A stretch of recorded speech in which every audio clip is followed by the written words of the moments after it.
Hola amigos y amigas, ¿cómo están? Muy buenos días, tardes o noches, dependiendo la hora en la que nos estén viendo. Gracias por asistir a este su canal Izquierda 4T. Les mando un afectuoso saludo en donde quiera que se encuentren. Pues bien, hace algunos días en nuestra comunidad de nuestro canal Izquierda 4T en YouTube hicimos la mención de que habíamos adquirido el libro Gracias de nuestro presidente Andrés Manuel López Obrador, y algunas o varias personas nos hicieron la mención de que les gustaría que les leyéramos eh, fragmentos de este libro, el último libro de nuestro señor presidente, hasta donde conocemos, pues era el último libro durante su mandato. Entonces, muchas personas nos dijeron que si podíamos abrir este segmento con pues páginas de este libro de nuestro presidente, dadas las circunstancias que pues algunas personas no lo pueden adquirir, viven en Estados Unidos, se les complica mucho llegar a esta información que nos comparte nuestro señor presidente. Sabemos que en las mañaneras, por cuestiones electorales, algunos periodistas han preguntado cosas a nuestro presidente, y el presidente, pues al no poder hablar por cuestiones electorales, pues siempre les contesta: lean mi libro, ¿no? Entonces, pues es una información muy importante que me gustaría compartir con ustedes. Me gustaría leer este libro con ustedes. Entonces, eh, pues si les agrada la idea, dejen su like, regálenme un like. Eso a mí me impulsa y, y me motiva a seguirles trayendo este tipo de contenido. Ustedes lo piden y yo, con todo el agrado de mi corazón, les traigo y les comparto esta información, ya que muchos de ustedes, como he mencionado, se les complica adquirir este libro. Entonces regálenme su like y vamos a comenzar con esta lectura, con estos apartados del libro de nuestro señor presidente. Podemos ver que es un libro, pues un poquito, pues sí, es un poquito bastante ancho. Sí, sí tiene bastantes páginas. El tamaño de la letra, si ustedes gustan verla, pues sí, sí es un, pues sí es bastante información. Entonces, pues dicho esto, váyanse por un cafecito, un vasito de agua o relájense. Vamos a comenzar con la lectura de este libro. Les voy a leer la parte de atrás. Se los puse aquí en la parte roja. Dice lo siguiente: me voy, y aunque la vida sigue su curso, necesitaba reiterar acerca del pasado para comprender mejor el presente y el porvenir. No hay texto sin contexto, y tampoco los procesos políticos y sociales surgen de repente, de la nada. Son frutos de un largo camino, de resistencias, fatigas, en los cuales participan muchos, que son, como ha sucedido en nuestro movimiento, los protagonistas principales de esta histórica transformación. Yo soy uno de ellos, de los autores de esta obra, pero no el único. A mí me tocó encabezar esta lucha, pero fui apoyado por hombres y mujeres que forjaron una voluntad colectiva dispuesta a cambiar de verdad la vida pública de México. A todas y todos, de corazón, gracias. Andrés Manuel López Obrador. Y aquí podemos ver el índice. La introducción son alrededor de 3 hojas, y continúa con el apartado que se llama De Tepetitlán a la Ciudad de México. Entonces damos inicio con la introducción. Dice lo siguiente: cuando estaba definiendo el método para articular este libro, inicialmente pensé que como ya he escrito mucho sobre las diversas etapas del movimiento que nos llevó a ganar la presidencia de la República en 2018, solo debí darle continuidad a mi último texto a la mitad del camino, que describe lo alcanzado en los primeros 3 años de gobierno y que únicamente faltaba narrar el final de mi mandato. Además, ya me voy, se nos va, y aunque la vida sigue su curso, como se lee en los memoriales de Culhuacán, mientras exista el mundo no acabará la gloria y fama de México Tenochtitlan. Serán otros los que entrarán al relevo generacional para seguir construyendo una patria libre, digna y cada vez más humana. No obstante, pensé que, aun cuando en la academia se cita y se remita al lector a fuentes propias o de otros autores, en este que es mi último libro sobre política, necesitaba reiterar acerca del pasado para comprender mejor el presente y el porvenir. No hay texto sin contexto, y tampoco los procesos políticos y sociales surgen de repente, de la nada. Son frutos de un largo camino, de resistencias, fatigas, en los cuales participan muchos, que son, como ha sucedido en nuestro movimiento, los protagonistas principales de esta histórica transformación. Yo soy uno de ellos, de los autores de esta obra, pero no el único. A mí me tocó encabezar esta lucha, pero fui apoyado por hombres y mujeres que forjaron una voluntad colectiva dispuesta a cambiar de verdad la vida pública de México. De todas formas, ofrezco disculpas por lo extenso de este libro, aunque pueden leerlo poco a poco o elegir el capítulo que más les interese o les llame la atención. En fin, con este texto dirijo a los jóvenes, me retiro por anticipado. Al término de mi mandato me iré de la actividad política con la satisfacción de haber cumplido y con el criterio de que no debemos tener demasiado apego ni al dinero ni al poder. Le agradezco a Pedro Miguel sus comentarios y la revisión de este extenso libro, así como mi imprescindible apoyo de siempre, Laura, Laurita, y a todas y a todos de corazón, gracias.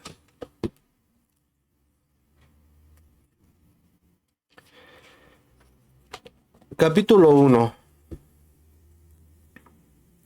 De Tepetitlán a la Ciudad de México.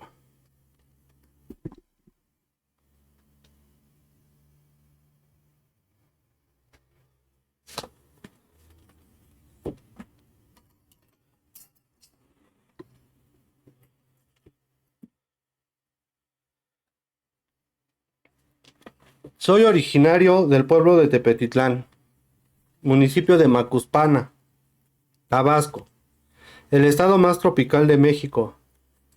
Mi infancia transcurrió sin trabas y en estrecho contacto con la naturaleza. Crecí con plena libertad para jugar y disfrutar del campo y del río, porque mi pueblo es como una isla. Hay agua por todas partes. Ubicado a la orilla del río Tepetitlán, lo rodean 2 arroyos y una laguna. En tiempos de lluvia se inundaba por completo. Corría el agua por las calles y para los niños era una oportunidad más de diversión. Ya de grande supe que las crecientes perjudicaban, pero también traen fertilidad a la tierra y mucha pesca. En Tepetitlán nacen las hermosas cascadas de agua azul, en Chiapas, llamado allá Tujila. Va descendiendo hacia la planicie hasta unirse con el Grijalva y el Usumacinta, y desemboca en el mar por la barra de frontera Tabasco. Mi pueblo existe desde la época prehispánica.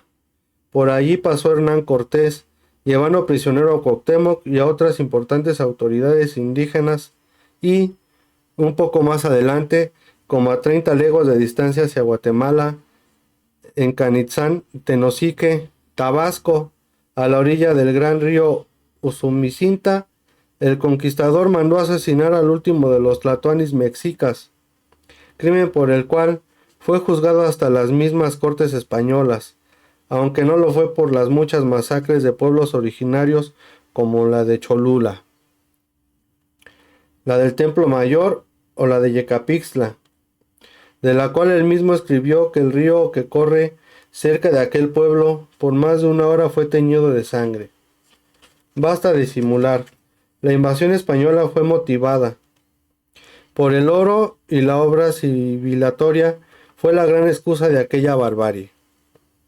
Así pues, soy de un pueblo a la orilla de un río, en medio de un paisaje exuberante, en un territorio que, como diría el maestro Pellicer, es más agua que tierra, de la parte del mundo en que el piso se sigue construyendo. Lo que allí nacimos tenemos una idea propia de lo que es el alma y de lo que es el cuerpo. Cuando era niño se llegaba a la cabecera municipal de Macuspana a caballo, en cayuco, una canoa hecha de un gran árbol hueco, o en lancha. La carretera era una brecha y siempre estaba en mal estado. En aquella época, los únicos caminos de mi pueblo eran los de a caballo, los ríos y los arroyos.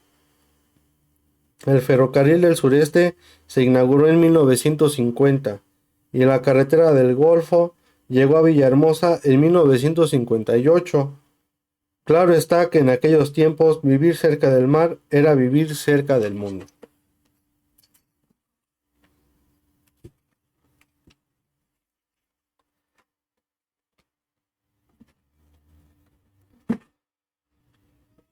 A Tepetitlán llegaban las canoas campechanas llenas de mercancías y delicias, como la galleta de agua. La familia contribuyó mucho a que yo creciera feliz en aquel ambiente tanto natural como social. Mi padre y mi madre se dedicaban al comercio, me querían mucho y en esta atmósfera de amor familiar, los vínculos entre hermanos fueron auténticamente fraternos y solidarios.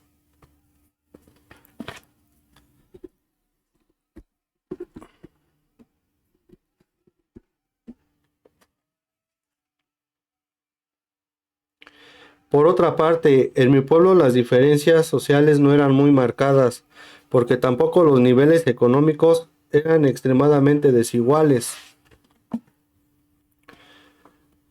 Hijos de padres campesinos, pescadores, agricultores, ganaderos, panaderos, alijadores, jornaleros, lancheros, maestros o comerciantes, convivíamos y jugábamos en espontánea armonía.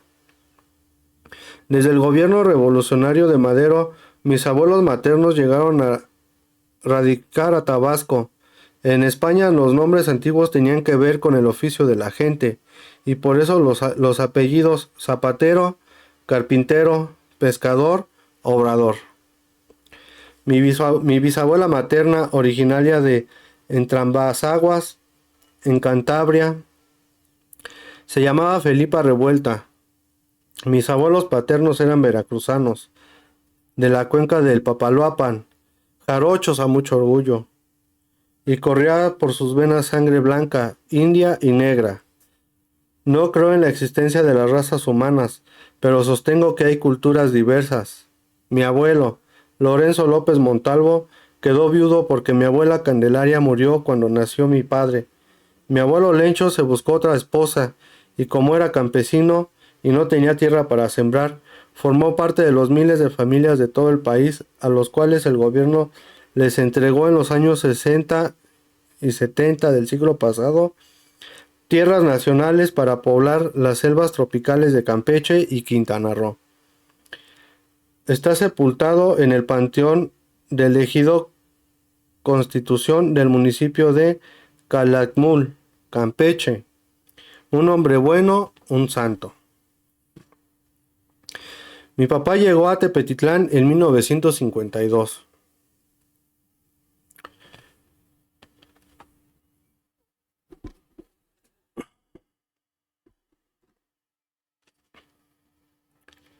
Como trabajador petrolero. Mi madre, Manuelita, se dedicaba a atender la tienda de mi abuelo. Manuelita siempre fue comerciante. De joven se embarcaba en un cayuco y viajaba vendiendo mercancías en todas las rancherías. ubicadas a la orilla de ríos, arroyos y lagunas. Cuando regresaba a Tepetitlán, traía el cayuco lleno de maíz, frijol, arroz y cerdos. Antes predominaba el trueque o intercambio de productos. Nací el 13 de noviembre de 1953. Estoy orgulloso porque 2 siglos antes, en 1753, nació Miguel Hidalgo y en 1853 José Martí. Por eso me gusta cuando Anda Belén canta: yo también nací en el 53, en especial el verso que dice: ¿qué te puedo decir que tú no hayas vivido? ¿Qué te puedo contar que tú no hayas soñado? Estudié la primaria en la escuela que lleva el nombre de un gran escritor tabasqueño, Marcos E. Becerra. Recuerdo con cariño a mis maestras y maestros, a la maestra Guadalupe Antonio de la Cruz y al maestro Joaquín González Paz, quien además de profesor era beisbolista.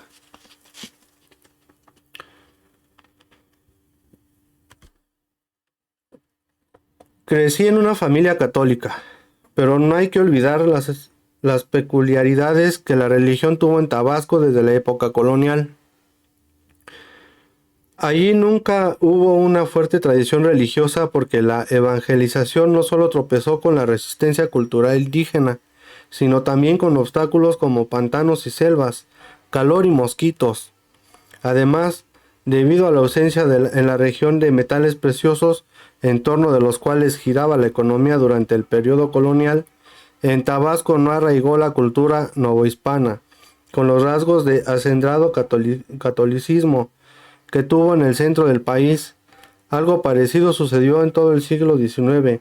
Las prácticas religiosas estuvieron siempre relacionadas más con la convivencia social que con la devoción. Y aún durante el porfiriato, la masonería tuvo gran influencia. Los dos gobernadores más importantes de ese periodo, Simón Sarlat Nova y Abraham Vandala, fueron liberales y la sociedad era eminentemente laica. Después, entre 1919 y 1935, un hombre fuerte dominó Tabasco, Tomás Garrido Canaval, quien impulsó la educación racionalista y el progreso, combatió el alcoholismo y aplicó una política anticlerial sin parangón en el resto del país. En la era garridista se decretó que los sacerdotes solo podían ejercer si estaban casados, entre otros muchos requisitos. Por si fuera poco, en ese entonces, los integrantes de la Liga Central de Resistencia del Partido Socialista Radical, cuyos integrantes serían conocidos después como los Camisas Rojas, organizaban asambleas culturales en todas las plazas públicas, donde se leían discursos o poemas contra la religión y se quemaban imágenes religiosas. Es más, los templos fueron derribados o convertidos en escuelas. Se prohibió tanto el uso de cruces sobre las tumbas como los escritos que hicieran alguna referencia a Dios. Las fiestas religiosas fueron sustituidas por ferias regionales. Se cambió la nomenclatura fanática de todos los pueblos de Tabasco por nombres de héroes, maestros libertadores locales, artistas y sabios. Tampoco se veía bien poner a los hijos nombres de santos. De ahí que sea Tabasco el estado con más nombres de filósofos, artistas y dirigentes famosos del mundo. Solo las peculiaridades de Tabasco en los siglos precedentes explican la escasa resistencia de la población a esa modalidad de la política modernizadora, garridista. Únicamente se opusieron los indígenas, los chontales, quienes tuvieron que enfrentar la represión violenta, no solo porque estaba dirigida a las manifestaciones de su religiosidad, sino porque lesionaba los demás aspectos de su tradición cultural. Además, en el trópico las cosas suelen ser distintas. Esto no lo entendió del todo el gran escritor inglés Graham Greene, quien visitó Tabasco en 1938 y en un pasaje de su novela Camino sin ley, registró así su diálogo con un dentista estadounidense de apellido Winter que vivía en frontera de Tabasco.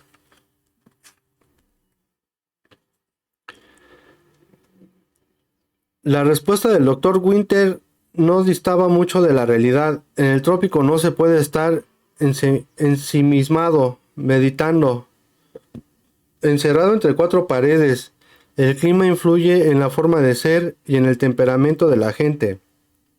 El tabasqueño usa poca ropa, es abierto y expresivo. No habla quedito, sino que grita.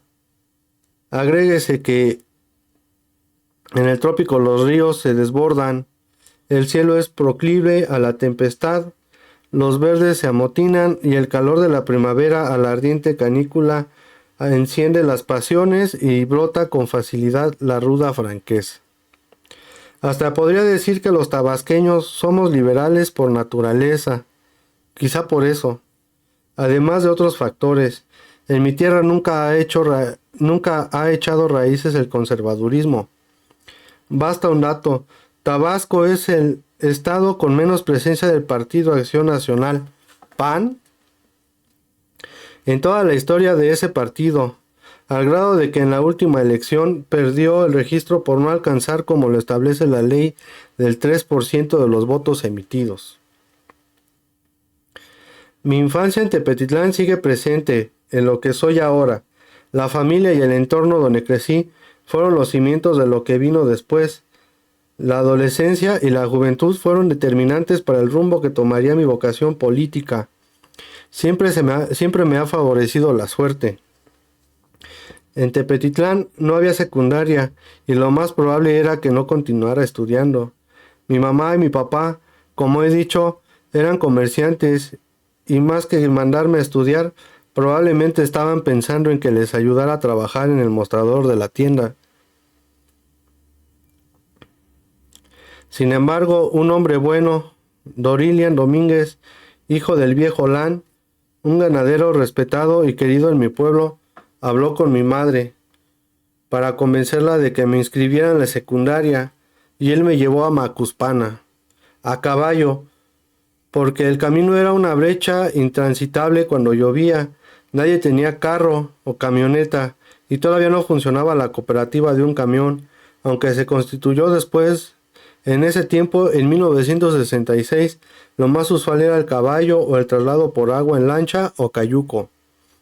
Si no hubiera sido por Lancillo, solo habría terminado la primaria, aunque posiblemente con el paso del tiempo habría emigrado a otra parte.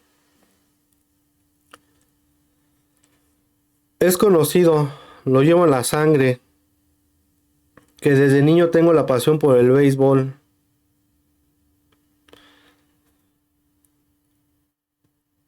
Con el complemento de que jugaba bien, era centerfield, bateaba, corría y tenía buen brazo. En otras palabras, si me hubiese dedicado a eso, daba el ancho para jugar como profesional en ligas de alto nivel, pero mi destino fue otro. Me inscribí en la secundaria de Macuspana, vivía de abonado en la casa de doña Carmen Domínguez, esposa de don José Hernández, a ese domicilio de familia buena y trabajadora.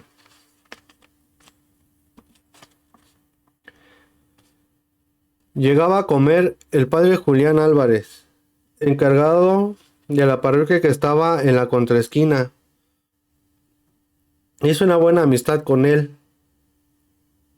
Lo ayudaba como monaguillo y me enseñó a jugar fútbol, aunque nunca dejé mi deporte favorito.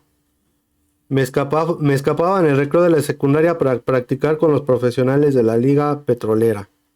Ahí conocí a Cuco Toledo, tremendo petrolero cubano, que había brillado durante su juventud en su país y en México, y aunque ya veterano todavía bateaba y tenía un brazo como el del gran Roberto Clemente, con nombre en tercera y con un elevado al jardín central. Ningún representante se atrevía a mandar un pisa y corre.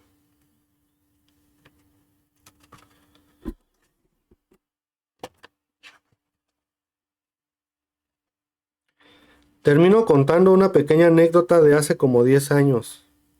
Al ser precandidato a la presidencia, estaba caminando temprano por la mañana en el parque La Choca de Villahermosa.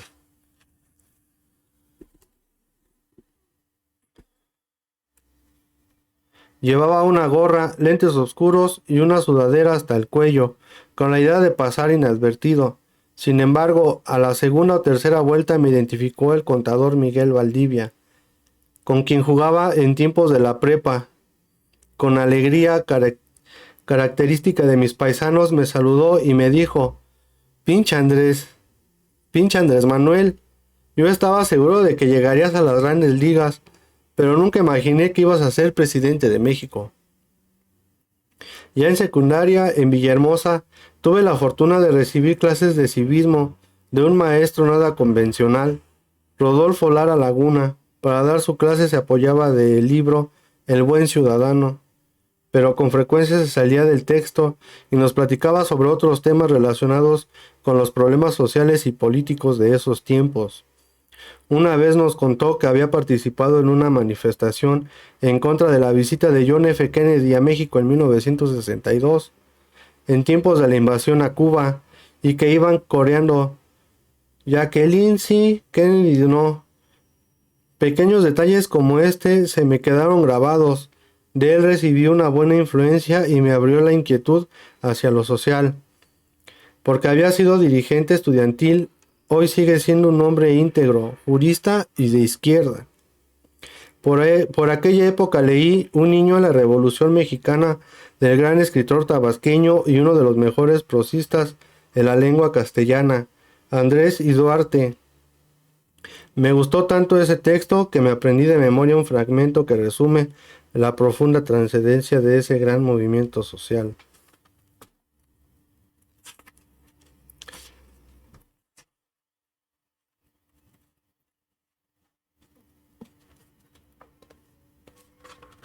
De la preparatoria recuerdo mucho la lectura de Breve Historia de la Revolución Mexicana de don Jesús Silva Herzog.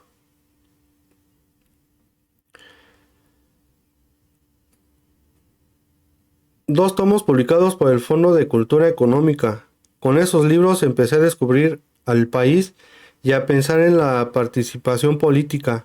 Un buen dirigente no puede formarse si no conoce la historia, que es la maestra de la vida. La historia es forjada fundamental. En mi caso, la familia, mi pueblo, la libertad, el trópico, el maestro de civismo, el libro de don Jesús Silva Herzog y quizá también un fracaso económico en el negocio de mis padres fueron circunstancias que, de una u otra manera, me marcaron el rumbo. Mis padres eran comerciantes y el negocio quebró. Fue al terminar la preparatoria cuando decidí venir a la Ciudad de México a estudiar. A estudiar la universidad. Tomé la iniciativa en circunstancias muy difíciles porque no tenía dinero, pero me liberé, me eché a andar y llegué a vivir en 1973 a la casa del estudiante tabasqueño en la calle Violeta de la colonia Guerrero. Presenté el examen para ingresar a la Facultad de Ciencias Políticas en la Universidad Nacional Autónoma de México, UNAM. Esperanzado por el apoyo del gobierno federal que nos daba alojamiento y comida en la casa del estudiante, éramos 80 jóvenes, la mayoría de escasos recursos. Estudiábamos en diferentes carreras de la UNAM y del Instituto Politécnico Nacional IPN. Esta casa fue muy importante para mi formación. En ese entonces no se rechazaba a tantos jóvenes en las universidades públicas como sucedió después. Presentábamos examen de admisión 10 y entrábamos 9.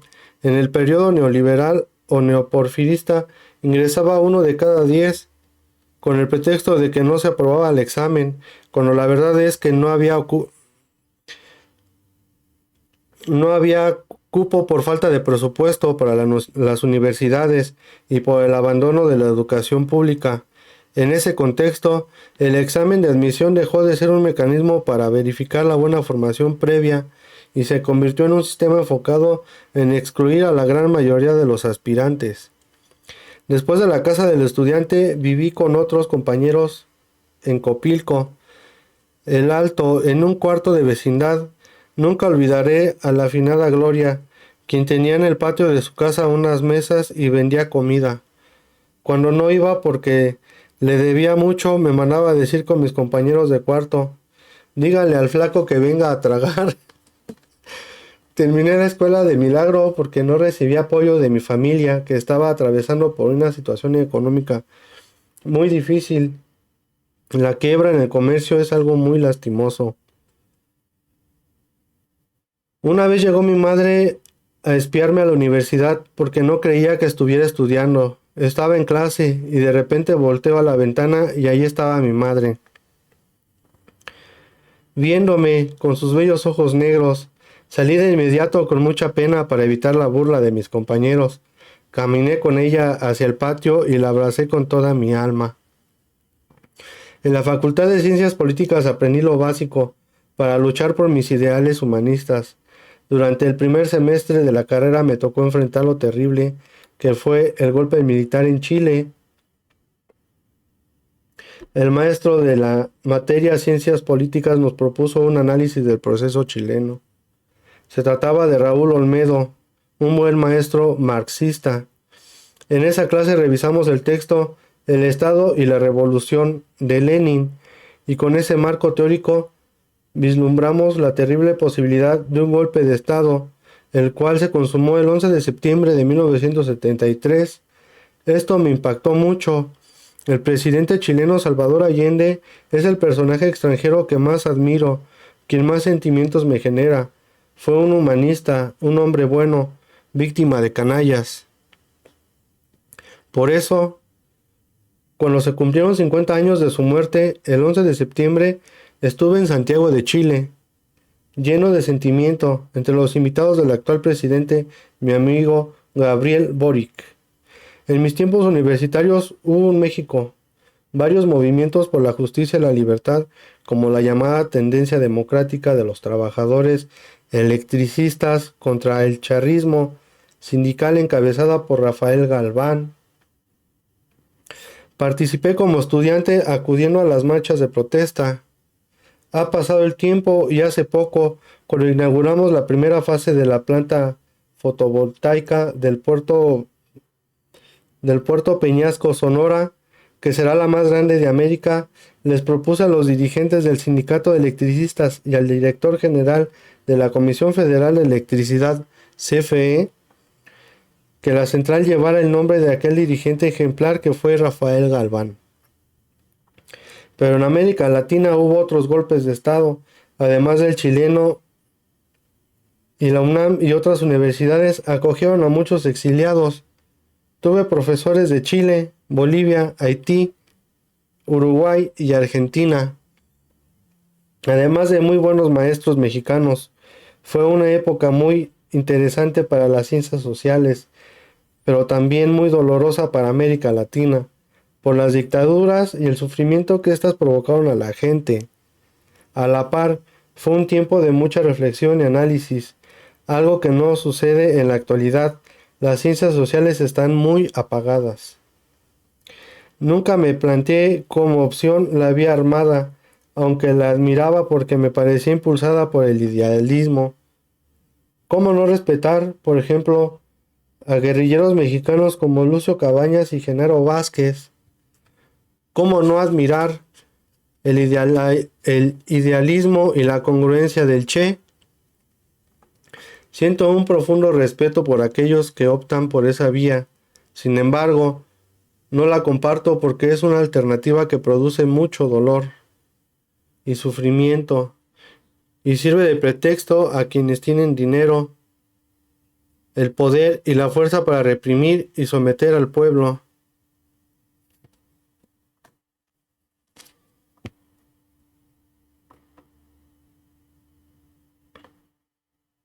Creo que no se debe renunciar a la vía pacífica y conste que en los años 60 y 70 la guerrilla fue muy atractiva.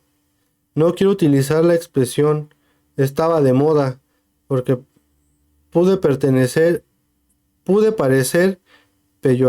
peyorativa. El hecho es que era una opción bien vista. En México, la multiplicación de organizaciones armadas fue una de las consecuencias de la brutal represión del movimiento estudiantil de 1968.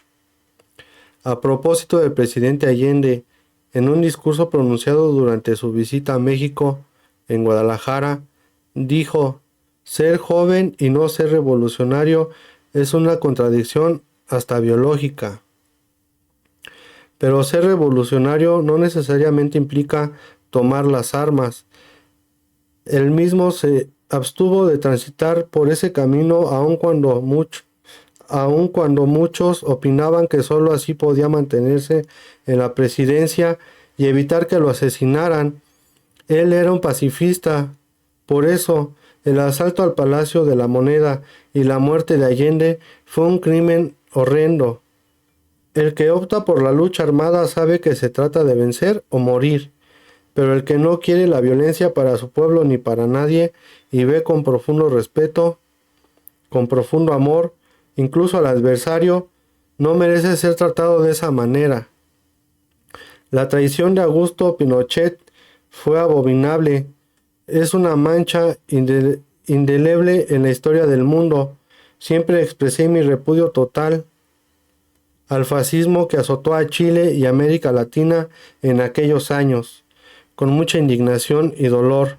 Me enteré a través de la radio del golpe de Estado en Chile, y ese mismo día, en un pizarrón grande que estaba en el patio principal de la casa del estudiante, junto con Herbert Sánchez, un compañero de economía del Politécnico, escribí un manifiesto de protesta. Nunca lo voy a olvidar. En mi época de estudiante también ocurrió el golpe al periódico Excelsior el 8 de julio de 1976. El presidente Luis Echeverría decidió silenciar ese diario independiente que dirigía con dignidad Julio Scherer García. Tampoco voy a olvidar que Miguel Ángel Granados Chapa, Froilán López Narváez y Herberto Castillo fueron al Auditorio de Ciencias en la UNAM a exponer lo que había pasado, y a partir de entonces, cada vez que había una marcha, al pasar por Bucareli y Reforma, donde está Excelsior, se coreaba la consigna "prensa vendida".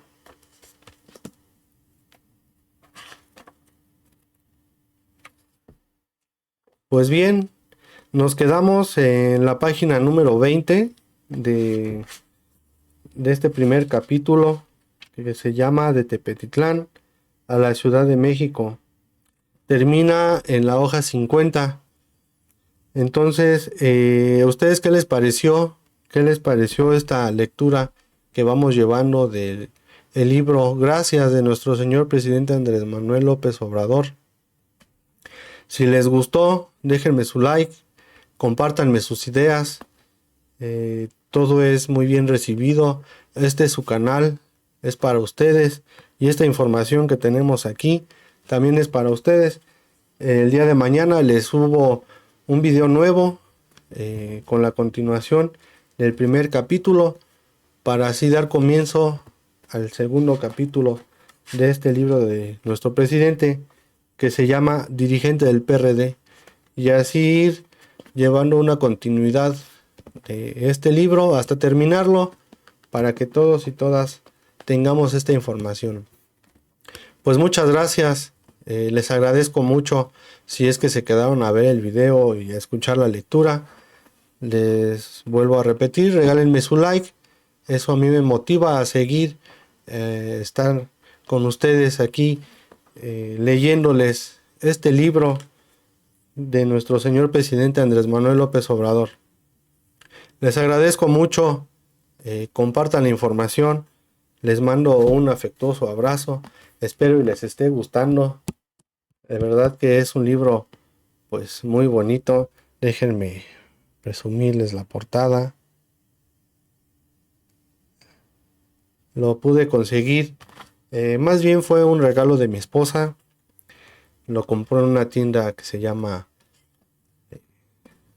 Sambors. Ahí, por si son de México y quieren comprarlo, ahí pueden conseguirlo sin ningún problema. Muchas gracias, les agradezco. Cuídense mucho, tengan un excelente día. Que viva la 4T y nos estamos viendo. Hasta luego.